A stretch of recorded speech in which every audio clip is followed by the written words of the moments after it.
Hello everyone. सो चलिए आज हम लोग आ गए अपनी लीड को डेली प्रैक्टिस प्रॉब्लम की तरफ। सो आज का जो प्रॉब्लम है वो एक मीडियम कैटेगरी में लाई करता है। क्वेश्चन का नाम है minimum number of operations to make array empty. So इससे आप क्वेश्चन समझ गए होंगे है कि आखिर आपको एक एरे दिया है और आपका अंतिम उद्देश्य यही है कि उस एरे को आपको एम्प्टी कर देना है। ठीक है, उसे एम्प्टी करने के लिए आपके पास कुछ ऑपरेशन है। दो ऑपरेशन है बेसिकली।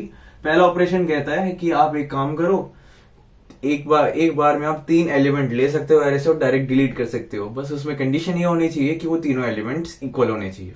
ठीक है, वो आपका एक ऑपरेशन कहता है। दूसरा ऑपरेशन आप कर सकते हो कि 2 एलिमेंट ले लो, नहीं तो 2 एलिमेंट लेके डिलीट कर दो, पर उसमें भी दोनों एलिमेंट सेम होने चाहिए। आपके पास सिर्फ 2 ऑपरेशन है। ठीक है, और आपको एट द एंड आपका रिजल्ट क्या ऐसा होना चाहिए, आपको ऐसे रिजल्ट देना है जिसमें मिनिमम नंबर ऑफ ऑपरेशन हो। बेसिकली ऑप्टिमाइज करवा दिया है। ठीक है, तो ये आपका मेन क्वेश्चन है। अगर आप इस क्वेश्चन में देखो तो इधर आप पाओगे कि 2 की फ्रीक्वेंसी 2 कितना है, 1 2 3, ठीक है 4। ठीक है, तो एक बार में मैं क्या करूंगा, पहले बार में जितने भी 2 हैं एक बार में मैं 2 2 को लूंगा और हटा दूंगा, डिलीट कर दूंगा। उसके बाद जो रेस्ट 2 हैं उनको करके डिलीट कर दूंगा। तो कितने हो गए, 2 ऑपरेशन लग गए। फिर 3 मेरे कितने हैं, 1 2 3। एक ही बार में मैं तीनों 3 को लूंगा, ये मेरा पहला ऑपरेशन करूंगा और रिमूव कर दूंगा, तो हो गया। और 4 मेरे कितने हैं, 2 हैं। 4 की फ्रीक्वेंसी 2 है, तो मैं उसको भी एक ही बार में लूंगा और डिलीट कर दूंगा, जो मुझे कह रहा है 2 सेम एलिमेंट वाले ऑपरेशन से। तो हमारा आंसर कितना हो गया, 4। तो मिनिमम नंबर ऑफ ऑपरेशन इसमें कितने लगे, 4। ठीक है, तो अब ना मैंने तो आपको बस बताया क्वेश्चन हमें कैसे करना है। ठीक है, अब इसके इंट्यूशन पे चलते हैं और उससे पहले कुछ चीजें हम क्लियर करते हैं कि जब भी मुझे बोला है मिनिमम नंबर ऑफ ऑपरेशंस, मेरे दिमाग में आना चाहिए भाई मैं जितने जल्दी हो सके उतनी जल्दी एलिमेंट्स हटा दो, डिलीट कर दो। इसका क्या मतलब है, अगर मेरे पास ऑप्शन है कि मैं किसी 3 एलिमेंट्स एक ही बार में हटाऊं या मैं 2 एलिमेंट्स एक बार में हटाऊं, मैं प्रीफर करूंगा मेरा पहला प्रायोरिटी ऑपरेशन होगा फर्स्ट, कि 3 एलिमेंट्स को एक साथ हटाना। ठीक है, चलो उससे पहले ना एक थोड़ा चीज देखते हैं कि मान लो कि मेरे पास 3 एलिमेंट है वो सेम, अगर जैसे मैं दिखाऊं तो 4 4 4 है मेरे एरे में। ठीक है, तो उसको मुझे हटाने में कितना ऑपरेशन लगेगा, एक ऑपरेशन लगेगा। ठीक है, बहुत बढ़िया। अब मान लो मेरे पास 4 4 4 4 4 हो गए, तो अब मुझे बताओ मुझे कितना ऑपरेशन लगेगा। तो मुझे ना इधर कितना ऑपरेशन लगेगा। एक तो भाई मैं ऐसा कर सकता हूँ कि एक पहली बार में मैं 3 अगर ले लूंगा, पहली बार में अगर मैं ऑपरेशन 1 लगा लूंगा तो मेरे पास सिर्फ 4 बच जाएगा। मान लो मैंने 3 एक पहला ऑपरेशन यूज करके डिलीट कर दिया, फिर मेरे पास सिर्फ 4 बचा। पर अकेले 4 के लिए तो मेरे पास कोई ऑपरेशन नहीं है।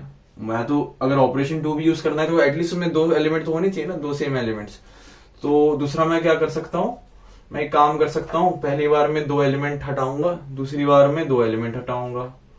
ठीक है, मुझे 2 ऑपरेशन लगे। इसको अगर और मैं कंपोजिट करूं कि मैं चेक करूंगा कि 3, मान लो इसमें कितने हैं, 4 है टोटल, 4 है, 4 मतलब 4 की फ्रीक्वेंसी 4 है। 4 रिमाइंडर 4 का रिमाइंडर मतलब 4 का आप डिवाइड बाई 3 करोगे तो उसका रिमाइंडर कितना आ रहा है, 1 आ रहा है, मतलब एक एक्स्ट्रा जा रहा है। उस केस में मैंने देखा मेरा आंसर 2 आ रहा है। इसका क्या मतलब है कि अगर मैं इसको थोड़ा डिकम्पोज करूं तो अब मैं कह सकता हूं 4 डिवाइड बाई 3 क्या देता है, 1 देता है। ठीक है, और मान लो कि मैं ऐसा करूं कि 1 - 1 + 2, ऐसा कुछ समझो थोड़ा। कि मैं आपको एक और एग्जांपल से दिखाता हूं कि मान लो अब इधर 4 4 4 4 4, अब इसकी फ्रीक्वेंसी जब 5 है तब कितने ऑपरेशन हमें लगेंगे। हमें पहला ऑपरेशन लगेगा कि एक ही बार में मैं 3 को निकाल लूं फर्स्ट ऑपरेशन के यूज करके, और सेकेंड ऑपरेशन का यूज करके मैं इससे निकाल लूं। तो इससे हमारा आंसर क्या आ रहा है, डायरेक्ट 2 आ रहा है। तो एक और चीज मैंने देखी कि 4 मतलब जब आप इसको 3 से डिवाइड करोगे और रिमाइंडर अगर 2 आता है तब हमेशा 4 डिवाइड बाई 3 में जितना एक हुआ ना, 4 डिवाइड बाई 3 आप देखो तो आंसर इसका कितना है, 1 राउंड ऑफ करके, और उसके और साथ में उसका रिमाइंडर कितना हो गया, और नहीं, और रिमाइंडर 2 ही रहता है। जब रिमाइंडर 2 है तो बस हम +1 कर देंगे, क्योंकि हम एक्सपेक्ट करेंगे कि एक और सेकेंड ऑपरेशन लग के इसका आंसर आ जाएगा। ठीक है, ये भी सही है। और हम आगे अगर जाएं तो एक और चीज देखते हैं। अब तो साइक्लिक हो जाएगी चीजें। अब मान लो 4 4 4 4 4 4 4, अब 7 आ गया, 7 आ गया। 7 जब आया तब हम इसे कैसे करेंगे? हम फिर देखेंगे कि पहली बार में ना एक काम करते हैं, पहला ऑपरेशन लगा के ये 4 को हटाते हैं। दूसरे बार में हमारे पास वापस 4 आ गया, तो 4 तो हमने देखा था क्या किया था हमने उसका। तो दूसरी बार में हमें क्या करना है, एक ऑपरेशन ये लगाना है, एक ऑपरेशन ये लगाना है। ठीक है, इधर हमने सेकेंड ऑपरेशन लगाया इन दोनों में, और इसमें हमने फर्स्ट ऑपरेशन लगाया, तो हमारा आंसर कितना आ गया? 3। इसका क्या मतलब है कि जब 7 है, मैं करूं अगर 7 डिवाइड बाई 3 करूं, -1 अगर करूं और +2 कर दूं, ये क्या रिप्रेजेंट कर रहा है? ये मेरा बता रहा है कि नंबर ऑफ फर्स्ट ऑपरेशन, और ये मेरा बता रहा है कि नंबर ऑफ सेकेंड ऑपरेशन। कि हमने अगर देखा जाए कि n, मान लो n होंगे फ्रीक्वेंसी उसकी, n डिवाइड बाई 3 -1 मुझे बताएगा नंबर ऑफ फर्स्ट ऑपरेशन, और 2 हमेशा 2 कांस्टेंट ही रहेगा चाहे कुछ भी हो जाए। और ये किस कंडीशन में हम देख रहे हैं? जब हमारा जो फ्रीक्वेंसी है, मतलब जैसे इधर कितना है 7 मॉड्यूलो 3, जब 1 आता है तब ऐसा आ रहा है केस, हम ये डिराइव कर रहे हैं। और जब हम इसे देखते हैं कि जैसे 8 ले लो, 8 मॉड्यूलो 3 कितना आ रहा है, इसमें जब रिमाइंडर 2 आता है तब कैसा केस डिराइव हो रहा था? तब डिराइव डायरेक्ट हो रहा था n डिवाइड बाई 3 +1। जैसे आप देख लो ना, अगर इसे 8 कर दो, चलो 8 कर दिया, तो कैसे आप डिड्यूस करोगे? पहला फर्स्ट ऑपरेशन लगा के पहले 3 निकाले, दूसरा ऑपरेशन निकाल के दूसरा ऑपरेशन निकाल के दूसरा निकाल लिया हमने, और इसके लिए जो रिमेनिंग 2s हैं उसके लिए सिर्फ सेकेंड ऑपरेशन लगाया, तो आपका 8 में ऐसा आंसर आ रहा है। तो हम ये 2 रिलेशन डिड्यूस कर सकते हैं जब हमारा मॉड्यूलो 1 आएगा और जब हमारा मॉड्यूलो 2 आएगा। और जब हमारा मॉड्यूलो जैसे 9 और 3, जब मॉड्यूलो 0 है तो हम डायरेक्टली 3 ऑपरेशन लगा लेंगे एंड 9/3। ठीक है, तो हमने ये 3 रिलेशन डिराइव किए और उससे आपका पूरा आंसर आ जाएगा।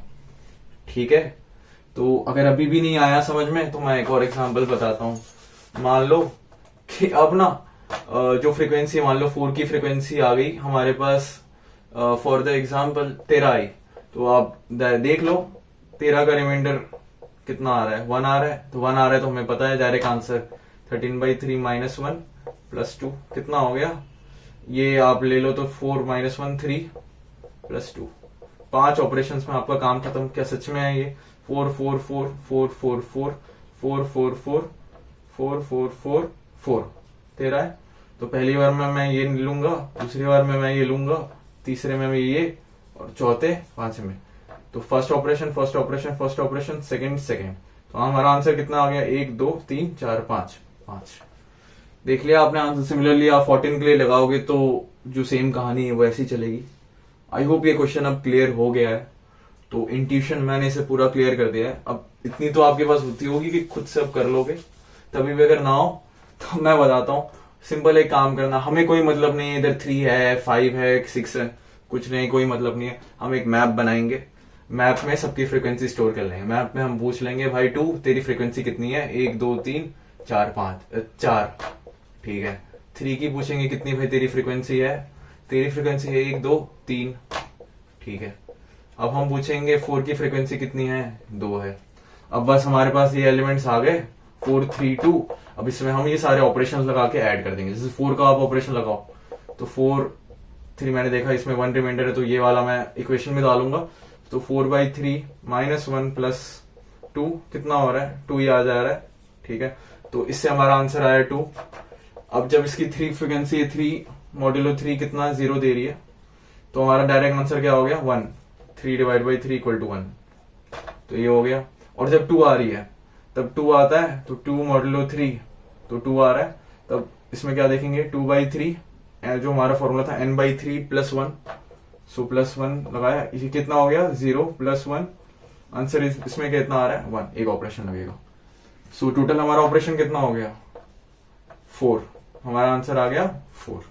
सो जो कि हमारा आंसर था, हमने कैलकुलेट किया था। तो आपको ऐसा ही करना है। और अगर आपको कोई एलिमेंट दिखता है जिसकी फ्रीक्वेंसी 1 है, जैसे आप इधर देखो कि 1 की फ्रीक्वेंसी 1 है, ठीक है इधर, तब वो आप डायरेक्टली रिटर्न -1 कर दो। क्यों? क्योंकि आप अगर देखो तो मान लो मैं पहले ऑपरेशन में टू की फ्रीक्वेंसी 3 है, तो उनको मैं एक पहले ऑपरेशन में हटा देता हूं, ठीक है, फिर 3 को भी मैं हटा देता हूं दूसरा ऑपरेशन का यूज करके। पर अकेला जो 1 बच गया है उसका आप क्या करोगे? बताओ क्या करोगे उसका? कुछ नहीं कर सकते ना। तो हमें आंसर उस केस में -1 कर देना जब हमारे एक एलिमेंट का फ्रीक्वेंसी 1 है, उसका हम कुछ नहीं कर सकते। तो यही था क्वेश्चन यार, और आराम से हो जाएगा। 10⁵ तक दिया है n की वैल्यू आपके एरे की लेंथ, और ये एक आइट्रेशन में कंप्लीट हो जाएगा। मैप में पहले स्टोर कर दो, और ये ऑपरेशंस तो ये तो O1 में हो जाएंगे, और एक लूप चलाने में ON आपको लगेगा। सो अब तो हो ही जाना चाहिए। बेसिकली इसमें कुछ नहीं था, नंबर थियरी जैसा था, आपको ऑब्जर्वेशन रीड करने थे, बाकी सब तो सिंपल ही था। तो चलिए आज के लिए इतना ही है, मिलते हैं नेक्स्ट वीडियो के साथ, बाय।